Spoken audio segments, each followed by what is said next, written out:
Hey folks, it's Sam, and I'm talking about November 2024.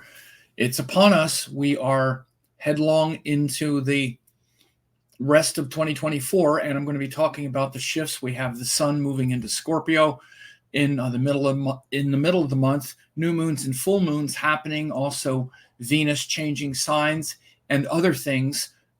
Also, I have a full member version where I go through each day in detail, which I'll also talk about. So check this out. Please like the video. Clicking like helps a lot more than you know. It pushes the video higher in relevant video searches. Also, please leave a nice comment. Comments also help more than you know as it raises the video in searches. Many times with hundreds of likes, there are only a dozen comments and they can be disproportionately negative. So be positive. Let me know if you like this. Even just a few words really help. So subscribe, ring the bell to get notified of upcoming videos. Yes, please do that. It does really help.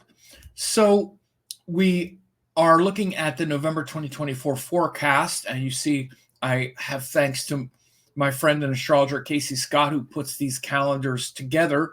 You can find him on Instagram at Gold Star Astrology and his website for his 2025 calendar. So this is a very succinct portrait of the astrological events that happen in November 2025, with important shifts highlighted, as you can see. And it also says down here, join, subscribe. You can do that when you click subscribe. You can, something will pop up and you'll be able to join at the $9.99 level and get the detailed forecast for November 2024 as well, where I go through each day individually. So you see that we start with the new moon here will happen in Swati Nakshatra on November 1st. And so that is where sun and moon come together. It's in Libra, the sign of Libra. It's also what's called Diwali, which is the festival of light, where we bring forth the intention of connecting with our inner light, because both the sun and moon are in difficult dignity on that day. And so that's the beginning of that cycle relative to, this year. And again, one of the things, not just to keep saying it, but if you did want to see how it affects your sign, because that sign of Libra and that new moon cycle is going to affect each of us differently. Again, it's a restarting and a recommitment to the inner light. But like if you're Capricorn, it's in your 10th house, right? It means it relative to your work. If you're Virgo, it's your second house, has to do with money, etc. So again, if you go that, if you join at that $9.99 level, you can see how that will affect you. But aside from that, again, this new moon in Libra cycle is where we're going to all be focusing on our interactions with others, our relationships, our agreements, and how those things are really serving us in our life or how they are wasting our energy. Because this is one of the big things with the Libra, and also particularly with this nakshatra of Swati. It's where we can deplete our focus and our energy in life. You know how relationships can really deplete your energy, or they can replenish it, right? So the nakshatra of Swati, which is where this happens, is deeply connected to prana, vitality, energy, the life force. This is why we have things like pranayama, where you breathe intentionally in and out and increase the prana in your mind and body. So it's a very important cycle for that kind of increase of energy, prana, rather than the depletion of it. We tend to think of Libra, and again, especially those who mainly understand Western astrology, archetypes, frankly, even Indian, even those who, come from India and think of Libra as, relationships, harmony, balance, and this kind of simplistic, it's about being happy. And it's ruled by Venus and it has that quality, but it's actually about not wasting our energy. And it's actually about the price we're willing to pay energetically to be happy, right? this is why, again, the opposite of that Venus is Mars, who says, no, that's too high of a price to pay.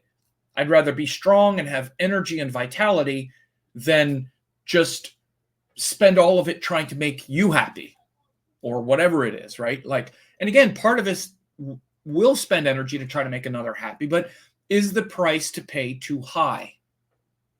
That's the real principle of Libra. Underneath everything else, it's really that.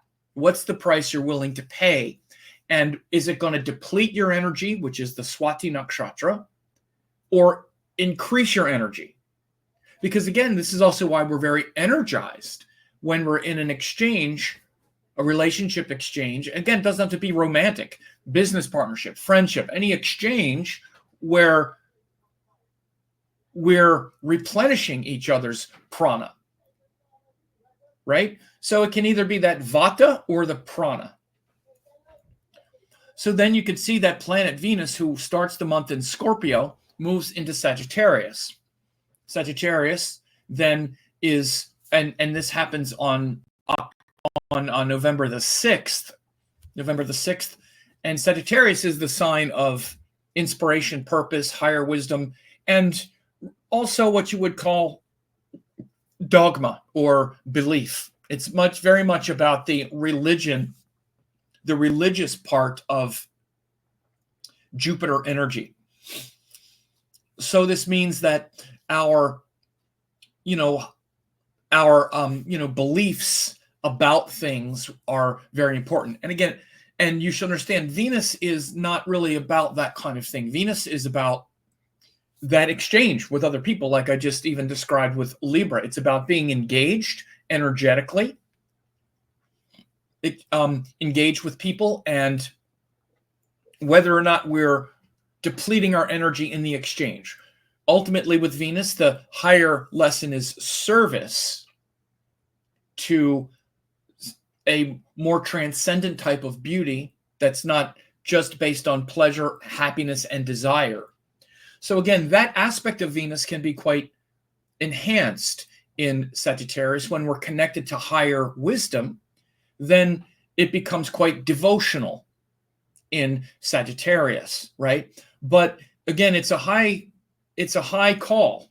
It's difficult because Venus is the part of us that feels, that enjoys the senses, that sees a beautiful man or woman and we're like, oh, I want to have them and feel that sensuality and all. And so Sagittarius isn't really about that. It's about, but what's the higher meaning? What's the purpose? What's the principle? It's not a sensual sign. It's an abstract, faith-based sign, kind of like more akin to the feeling of inspiration that we get from our children or from our gurus, right? We don't have that kind of sensual quality about our, kids and the things that inspire us, for example.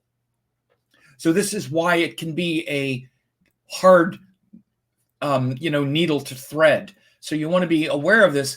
Ultimately, what happens a lot when Venus goes into Sagittarius is that kind of soulmate fantasy is very alive, because we try to bridge that, joy, happiness with, God, and we can tend to put things on, put people on pedestals and all like that. So again, when we're doing that in the name of, God and devotion, then it becomes something where our desire for beauty becomes elevated. But when it's done relative to other people, there's just a lot of projection. So be aware of that as Venus goes through Sagittarius for the next month. Then we have Saturn ending its retrograde cycle. It's in Aquarius, and this we also have that full moon in Aries. So a couple things happen there on the 15th. We have the full moon in Aries in Kritika Nakshatra, and then Saturn ending its retrograde cycle as well. So again, Saturn's been retrograde for a while. He's retrograde about half the time. So we'll start to move forward with some of these new commitments. We've been reflecting on, where am I going? What am I committed to since late spring, right? Saturn turned retrograde, I believe it was around May or June. we've been reflecting on, okay, what am I committed to? Where am I going? And then he starts to move forward again. And we're like, okay, I'm committed to this. So you could feel maybe that energy starting to, accumulate now where you're about ready to make some new commitments that are big. Within that, though, there's also that same day, we have the full moon in Aries, again, opposite that new moon in Libra. And again, those who are part of my 999 member level, you get these for your sign. Because again, just like I said with the Libra, it's different if you're Gemini. For me, like it's my 5th house, right? And then that full moon in Aries is going to be my 11th house, right? So there's always this duality and this play of duality, these kind of 2-week cycles that are always happening in our life. New moons, full moons, relative to our rising sign. So again, that full moon in Aries is going to be a time to harmonize the give and take of Libra that I even just explained, where in Libra, we want to connect with the other person to share happiness, beauty, but what's the price to pay? Libra, Venus in some ways, unchecked, is like, I'll pay any price. I'll do anything to, have her or have him.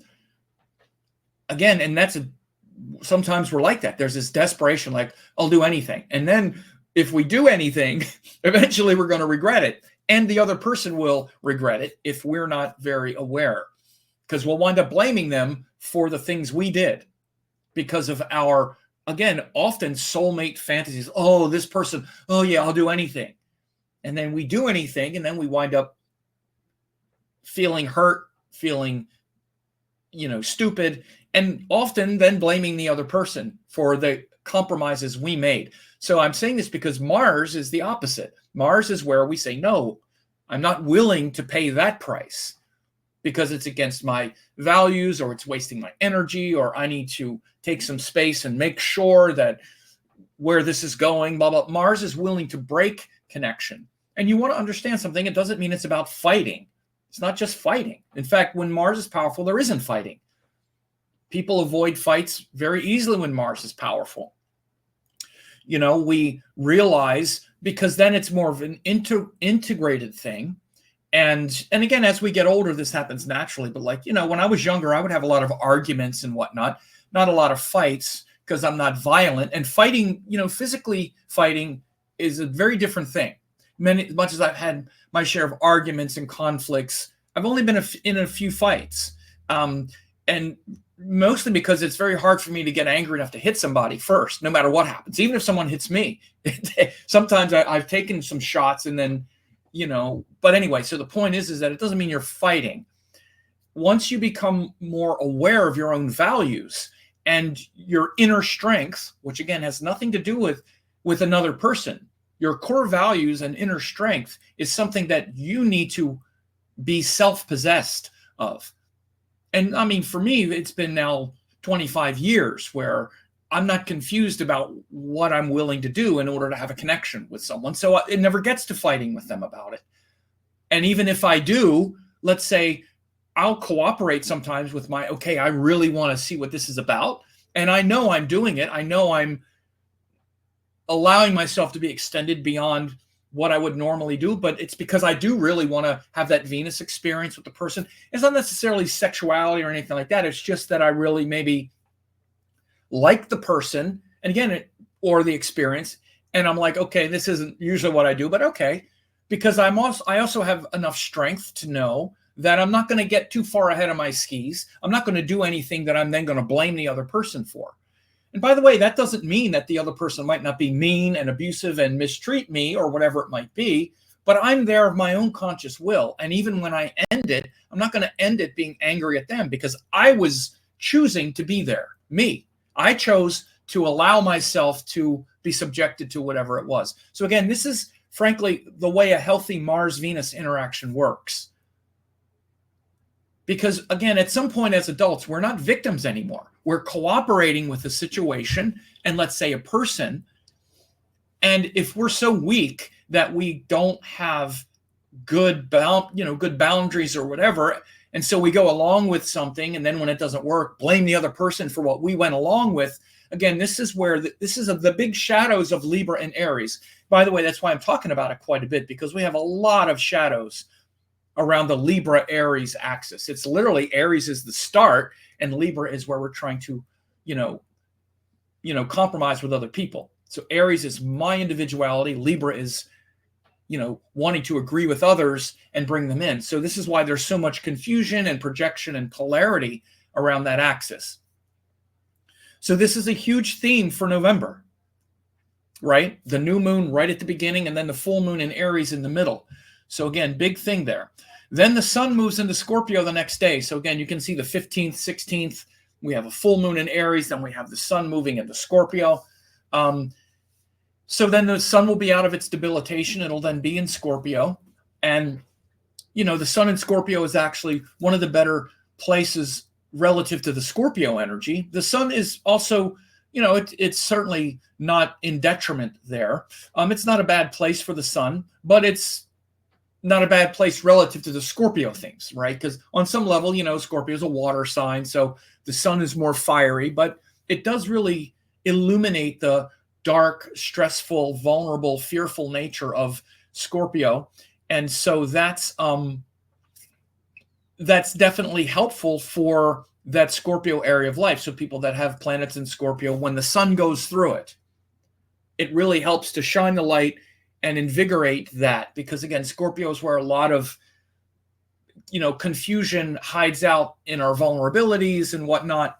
So again, and the sun in general too is where we can go in and bring a lot of penetrating focus in our life. So wherever the sun is moving, it's bringing that. It's in Libra right now, where it's trying to bring a sense of agreement with others. Scorpio is where it's now trying to excavate the dark, possibilities and really illuminate things, even like our paranoia and all these projections that I was just talking about, all these dark projections that come after we get involved with someone. When people have a lot of Scorpio energy, again, they can really get into this kind of victim complex after they've followed their desires and it didn't work out or whatever. They can, oh, you did this to me and blah, blah. And by the way, they can sometimes be the most abusive and perpetrator of the stuff, and this is always, again, the shadow. I was the victim, so now I'm going to blame you for everything and make you the perpetrator, when actually you're victimizing the other person, for example. So we always have to watch this kind of shadowy stuff around, especially around Scorpio, Libra, Aries. That's like this kind of trinity of like that kind of stuff going on, right? But that's the more sinister possibility. It's not necessarily that, but when the sun goes through Scorpio, it does illuminate a lot of those places. And then within that cycle, Mercury's about to go retro. Mercury goes retrograde in Scorpio on November 25th. So again, quite a bit of Scorpio energy here. Mercury retrograde will be, Mercury is in Scorpio at the beginning of the month. So he's in Scorpio now, and then he turns retrograde by the 25th. So again, Mercury starts to slow down, and then he goes retrograde. So this, again, now we're going to be reflecting on some of those themes I just mentioned with the Scorpio energy, which, the higher potential of Scorpio is that devotional nature. That's not just the triggered, vulnerable stuff, but it's that deeper devotion, that those enduring values and spiritual and emotional and spiritual, values that connect us to the heart and to things that are, again, that are more enduring and not so fleeting, and not so pinned to our desires. This is really where Scorpio gets off the track, where they're just trying to satisfy desires. Again, they're ruled by Mars, which is trying to be free of desire. And again, one of the things I've observed about Scorpio is they many times feel enslaved by their own desires. Not that there's anything wrong with desires. It's not a judgment. It's just they're always trying to break the chains of their own desire. And so often breaking the chains of their desire means sort of breaking the connection with the other person, who they think is the other person is the one chaining them. You did this to get me all messed up in my desire. No, you're already messed up in desire. Or the desires you have already make you feel like you're not the powerful individual that you need to be again, because they're ruled by Mars. So this is why Scorpio can be quite confusing. Mars is the planet of individuality, but then it's Scorpio, so it's all emotional, wants connection, individuality. So again, these things just get really emotionally confusing at times. So again, the sun helps to bring that deeper devotional quality, which is not just about desire, because that's what devotion is. Devotion is not about our desires, like the love and devotion we have for our kids or our pets or our friends, where we don't want anything from them. There's just an ease flowing, right? But then there's desire, like my lover, or this person, you should be this thing because I want it from you, right? Notice what desires are. It's when we want something. And if we get it, we're happy. If we're not, you're to blame, right? So again, Scorpio can really run that program deep. So again, I'm saying this because the Mercury retrograde also is going to be trying to unravel these stories, these potentially paranoid victim stories, and again, that's not the only potential. Of course, underneath it all, when we get greater clarity, we see, oh, that's right. Yes, I wasn't connected to my heart. There was these desires. Okay, that was the problem. Maybe the person wasn't doing this to me, or that I wasn't, blah, blah, blah, right? I need to connect more to the heart. I need to see that person or that situation with more intelligence, discrimination, lightheartedness. Again, sometimes that's hard for Scorpio to come by. It's like, no, right? And Mercury is lighthearted and intelligent and like ready to think with intelligence. So again, there's a lot of this potential for going deeper into our authentic devotional state, because again, that's ultimately what Scorpio is. It's where we find those things that are transcendent, where there's pure love, not just desire, and then we can connect to the heart and flow through that deeper devotion, right? So again, a lot of that Scorpio energy right around the middle of the month with the sun and then Mercury retrograde. So then the end of the month, we have the next new moon here in Anuradha Nakshatra, also in Scorpio. All right. So again, the sun goes into Scorpio, and then we have the next new moon. Like I said, sun and moon come together. So at the beginning of the month and the end of the month, we have new moons in Libra, Swati, and then Scorpio and Anuradha Nakshatra. And Anuradha is the one which really connects with that devotional heart, because it's ruled by Radha. It's called Anuradha, and Radha was the most ardent devotee of Lord Krishna. The most ardent devotee of Lord Krishna. And Radha was like Krishna's divine friend, not the hot lover that I just described. All those things that I just described, the gopis had these, a lot of them had these romantic visions about Lord Krishna. They wanted to marry him, and he was so handsome and charming and beautiful. And so they had a lot of desires relative to Lord Krishna. But Radha, who was his most beloved devotee, I mean, he loved them all equally, but he also, noticed where she exemplified his teachings the best. It was because she didn't have that same kind of jealousy of the other gopis. And she really put his teachings into practice, which was to seek Lord Krishna as her divine friend. Therefore, when he would set up these leelas, as they're called, to draw people closer to him or to test them to see whether or not they're really putting into practice what he preaches, she would pass the test. And, gurus do this. I see this around my guru, Amma, where Amma will sit there and give us a 2-hour lecture on being selfless. And we're all, this kind of thing. All of these great teachings, again, selflessness and devotion and service. And then as soon as she stops talking, we're all competing with each other, trying to get next to her. That's the biggest thing. We'll cut each other's throat to get in that seat right next to Amma. And I was here first, you were there. And all of this stuff happens like literally 5 seconds after song is over. 5 seconds after the lesson, it's like we never heard it because we're trying to get close. And so what are called the divine Leelas of Krishna, he would set up these kinds of tests, and Radha would pass because Radha would always defer and say, okay, you all can go first. I have the Lord enshrined in my heart. And although I also want to be just as close to him as you,